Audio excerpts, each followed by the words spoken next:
Pakar telematika Roy Suryo menjalani pemeriksaan di Polda Metro Jaya hari ini. Roy Suryo dimintai klarifikasi soal laporan Presiden ke-7 Republik Indonesia Joko Widodo perihal tudingan ijazah palsu.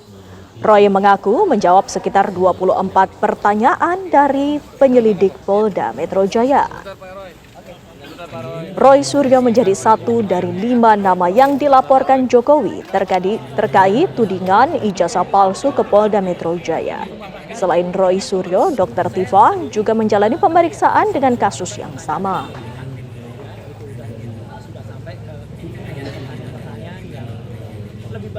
Saya tadi datang tepat jam 10 kurang dan masuk jam 10 dan penyidik baik ya memberikan kita kesempatan untuk sholat zuhur dan juga makan siang itu jam 12 tadi.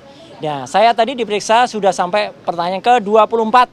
Kalau orang bertanya, "Loh, kok cepet?" Yang lain, iya, karena apa? Karena saya fokus pada pertanyaannya, pada surat panggilannya. Surat panggilan itu adalah di situ ada tanggal yang ditetapkan, yaitu 26 Maret. Ya, saya nggak tahu apa. Ya, tapi itu malah nggak ditanyakan. Lah kan lucu. Jadi di luar itu saya keberatan untuk jawab.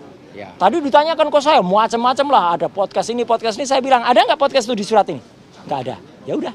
Saya keberatan. Surat pemanggilannya tentang apa, Om Roy? Surat pemanggilannya adalah dilaporkan oleh seseorang bernama Joko Widodo, ya, dengan pasal-pasal so abrek ya. Ada pasal 310, 311, 27A ITE, 232 ITE dan 35 ITE. Saya sampaikan pasal-pasal di ITE itu tadi saya kasih kuliah dikit juga ya di dalamnya, dan itu saya minta ditulis. Jangan hanya kuliah-kuliah aja ya. Pasal ITE itu dibuat oleh Indonesia supaya kita itu diakui di dunia internasional untuk informasi dan transaksi elektronik, bukan untuk mempidanakan. Adalah lucu, dalam undangan itu tidak ada juga siapa terlapornya. Padahal kan sudah disebut mana-mana sudah ember tuh ya. Lawyernya mengatakan terlapornya adalah ini. Tapi dalam surat itu nggak ada. Jadi kalau dalam surat itu nggak ada, ya kita nggak wajib itu melakukan klarifikasi. Pelapornya ada, ya, pasal-pasalnya banyak banget gitu. Tapi terlapornya nggak ada. Nah, terlapornya penting ya teman-teman. Jangan asal mau kemudian diambil keterangan. Kalau ternyata terlapornya itu saudara kita sampai dengan 3 tahap, kita nggak wajib memberikan, karena bisa jadi kita nanti nggak diakui keterangan kita karena itu saudara. Apalagi yang terlapor itu misalnya kita sendiri, ya. Jadi kita nggak usah ngasih jawaban karena kita berhak untuk diam, berhak untuk tidak memberikan keterangan kalau memang itu tidak tertulis. Jadi terlapornya tidak ada. Apakah Roy Suryo masih menjalani pemeriksaan di Polda Metro Jaya hingga sore ini? Kita sapa rekan Virgi Dainas di sana. Silakan Virgi.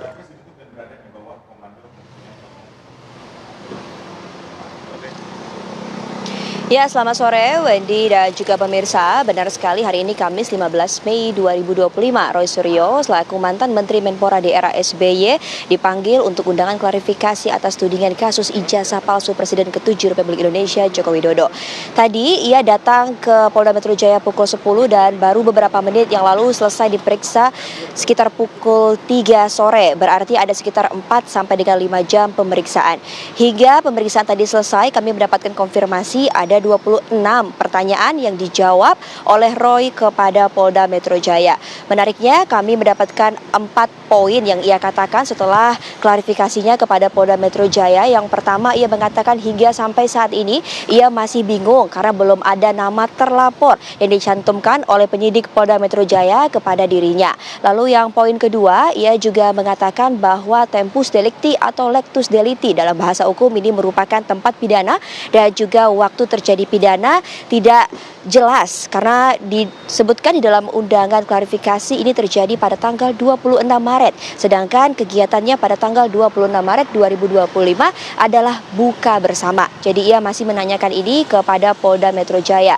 Lalu poin yang ketiga, ia mengatakan bahwasannya bukti undang-undang ITE yang disangkakan kepada dirinya ini tidak jelas karena ia mengatakan sebagai salah satu orang yang ikut merumuskan UU ITE, ia menanyakan bahwa UU ITE tidak bisa dipakai sembarangan untuk mempidanakan seseorang. Apalagi dokumen elektronik, dia masih belum menemukan atau Polda Metro Jaya belum dapat memberikan dokumen bukti elektronik yang disangkakan kepada dirinya.